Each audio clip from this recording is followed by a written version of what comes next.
کہ یہ قرآن اللہ کا کلام ہے، یہ اللہ کا کلام ہے۔ پہلی بات تو یہ جس کے سینے میں آ جائے وہ نعمت ہے اللہ کی، ورنہ ہر ایرا غیرہ تھوڑی نہ قرآن پاک کو یاد کرنے لگ جائے۔ اللہ تبارک و تعالیٰ کی عطا جس پر ہو، ورنہ محنت سے نہیں ہے، یہ سب کسب سے نہیں ہے۔ کبھی آپ نے قرآن اٹھا کر کے دیکھا؟ اتنا موٹا کلام ہے، اتنی موٹی کتاب ہے، اور وہ بھی میرے لینگویج میں نہیں ہے، ہماری زبان نہیں ہے، پوری ٹوٹل عربی ہے، اور اس میں مزید یہ کہ سیم ملتی جلتی آیتیں پتہ نہیں کتنی جگہ ہیں، مشابہات۔ اور یہ تمام چیزیں قرآن پاک میں 30 پاروں کو، ایک پارے کے اندر 20 صفحے ہوتے ہیں، اور اخیر کے 2 پاروں میں 24 صفحے جو حافظ قرآن ہیں اس میں۔ اب آپ اندازہ کریں یہ قرآن کے صفحات کو اگر آپ کاؤنٹ کریں گے تو کتنے ہو گئے؟ تقریباً 610 کے آس پاس صفحات ہیں قرآن پاک کے، اور اتنے موٹے ضخیم قرآن کو محفوظ رکھ لینا اور اس کو پھر نمازوں میں سنانا، یہ میں اپنی فضیلت کے لیے نہیں بات کر رہا ہوں، بلکہ میں انسان ہوں، حافظ قرآن جو ہیں وہ بھی انسان ہیں، جہاں پر بھی ہیں ان سے خطائیں ہوتی ہیں۔ آج اللہ کریم کی بارگاہ میں ہم یہ توبہ کرتے ہیں کہ مولا ہم سے بھول یا خطا جہاں کہیں ہوئی، میں نے ختم قرآن کی دعا میں سب پڑھ لیا کہ اگر ہم نے کہیں بغیر مد کے مد کر دیا، کہیں تشدید نہیں تھی تشدید کر دیا، یا جزم نہیں تھا جزم کر دیا، یا پھر جو اعراب میں ادھر ادھر کچھ ہوا معنی کی تبدیلی کے بغیر ہم سے اگر ایسی خطا ہوئی ہے تو مولا سب خطاؤں کو معاف فرما دے۔ کبھی ایسا ہوا ہے انداز بھول چوک کر، ویسے تو یہاں پر الحمدللہ سماعت کرنے کے لیے بھی حافظ قرآن تھے، سبوں نے مل کر کے قرآن پاک کو سنا بھی ہے اور پڑھا بھی ہے۔ ایک بات میں آپ کو کلیئر کر دوں، عام ہمارے ہاں مینٹیلیٹی ایسی بنی ہوئی ہے دماغ میں کہ اگر کسی حافظ کو لقمہ دے دیا، ارے لقمہ مل گیا، لقمہ مل گیا۔ لقمہ کیا ہے؟ کھانے کا لقمہ ہے؟ آپ کو کیا لگتا ہے لقمہ پیچھے سے دے دیا تو مطلب ہے کہ تیر چلا دیا؟ بلکہ قرآن کی صحیح پڑھنے پر اس نے مدد کی ہے۔ لقمہ دینے والا بھی ثواب کا مستحق، اور وہ امام اگر وہ لقمہ لے کر اپنی غلطی کو صحیح کر لیا تو پوری قوم کو گناہگار ہونے سے بچا لیا ان لوگوں نے۔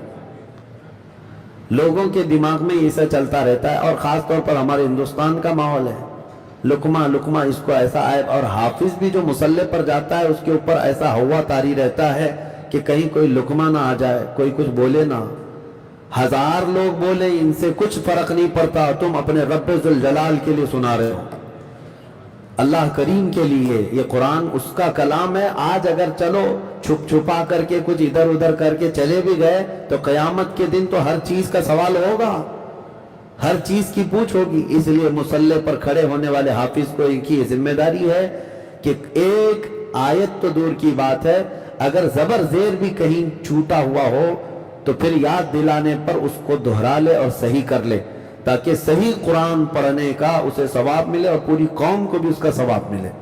ورنہ آج جو شتابدیاں چل رہی ہیں کتنی مسجدوں میں سپر فاسٹ حافظ، وہ اس کو تو بہت پہلے حضرت صدر الشریعہ رحمۃ اللہ علیہ نے تو لکھا ہے کہ میں نے تراویح پڑھنا ہی چھوڑ دیا، کئی سالوں سے دیکھ رہا ہوں یعلمون تعلمون کے علاوہ کوئی آتا نہیں ہے، خواہ مخواہ نماز کیوں خراب کریں۔ بہت ساری جگہوں پر اچھا یہ حافظ لوگ ایسے ہو کیوں گئے یعلمون تعلمون والے؟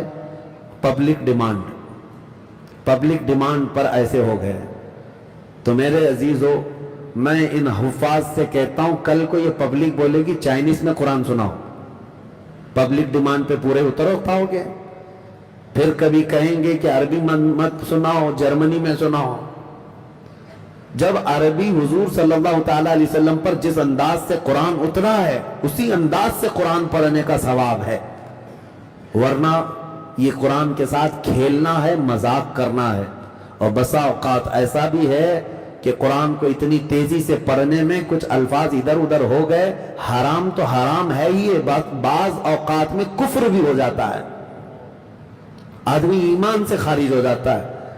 اور اس طرح کا قرآن پڑھنا بھی حرام اور سننا بھی حرام، جو سنتا ہے وہ بھی حرام کام کرتا ہے۔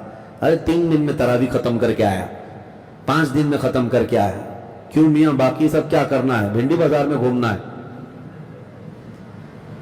باقی کے 5 دن کے بعد کیا کرنا ہے؟ شاپنگ کرنا ہے، رات بھر گپے لگانا ہے، کیرم کھیلنا ہے، اس کے لیے۔ ہاں اگر تمہارا ارادہ یہ تھا کہ قرآن ایک نہیں 4 قرآن ختم رمضان میں کریں گے تو بہت اچھی بات تھی، لیکن حافظ سے اسی انداز میں سنو جو تجوید کے ساتھ میرے آقا صلی اللہ علیہ وسلم نے پڑھنے کا حکم عطا فرمایا۔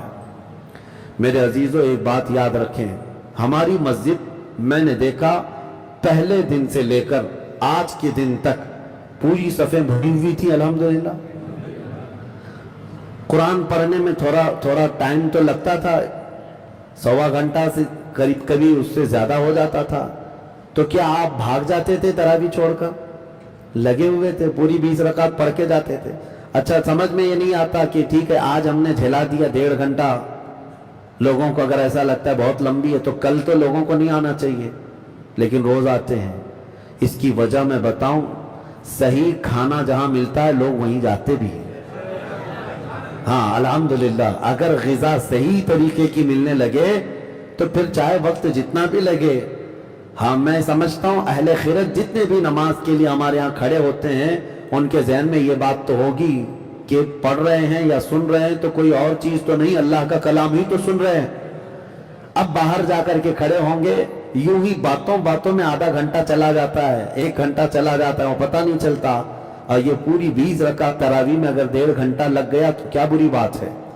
کوئی بری بات نہیں، بلکہ صحابہ اکرام رضوان اللہ تعالیٰ علیہم اجمعین کی عبادتیں تو ایسی تھی کہ ان کی پوری راتیں ختم ہو جاتی تھی، سحر کا وقت آ جاتا تھا۔ وہ قیام اللیل جس کو کہتے، رات کو کھڑا ہونا، بہت لمبا قیام کرتے تھے۔ اور بعض روایات میں ہے کہ صحابہ 100 رکعتیں پڑھتے تھے ایک رات کے، کیونکہ پوری رات جو ہے عبادت میں چلی جائے۔ ہمارے لوگوں میں ایسا یہ مزاج بنایا جا رہا ہے کہ ایک بہت اہم ڈیوٹی ہے، اس کو کرو اور بھاگو۔ ایسا نہیں ہے، خشوع و خضوع کے ساتھ، طبیعت کے ساتھ تراویح کو پڑھو۔ تراویح کی نماز یہ ایسی نعمت اللہ کی ہے کہ اگر آپ کی آج تراویح چھوٹ گئی نا، دوسری نماز اگر چھوٹی، جیسے فجر چھوٹی تو قضا کر سکتے ہیں، ظہر چھوٹی تو قضا کریں گے، لیکن تراویح اگر چھوٹی تو اس کی قضا ہے ہی نہیں زندگی میں۔ ایک چھوٹ گئی ہو گیا، اس کی قضا نہیں ہوگی۔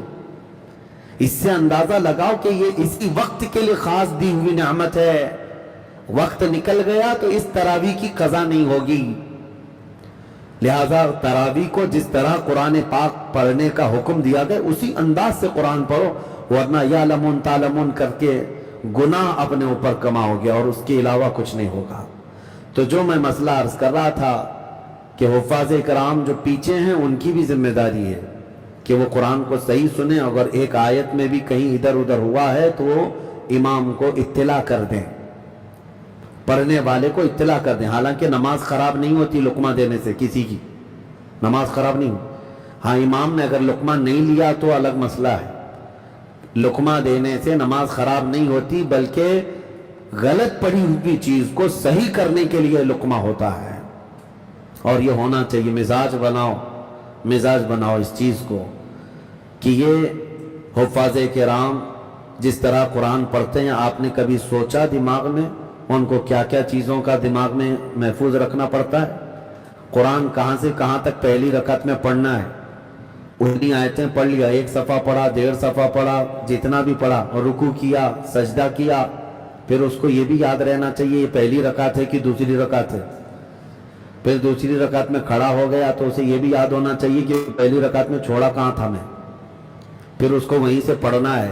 تو یہ تو خالی 2 رکعت کا مسئلہ ہے، اس طرح کی 20 رکعت کرنا ہے اسے، ہر رکعت میں یہ یاد ہو۔ اور اکثر مشابہت لگ جاتی ہے حفاظ کو جب آیت سجدہ آتی ہے، پہلی رکعت میں آدھا صفحہ پڑھا، آیت سجدہ آئی، سجدہ کر کے آ گیا، کھڑا ہوا، پھر قرآن پڑھا، پھر رکعت کے رکوع اور سجدے کیا، ایسا محسوس ہونے لگ گیا کہ دوسری رکعت ہے، بیٹھ گیا تحیات میں، بیٹھ گیا۔ لیکن پھر بھی ذہن کو کتنی چیزوں میں حاضر رکھنا ہے۔ آیت سجدہ آئی تھی تو پہلی رکعت میں آئی تھی یا کبھی دوسری رکعت میں آئی تھی، رکعت گنتا بھی رہے وہ کہ پہلی رکعت ہے کہ دوسری رکعت ہے، سجدے مس ہونے نہ پائیں، یہ تمام چیزیں ہیں۔ اس کے بعد پھر وتر کا خیال رکھے،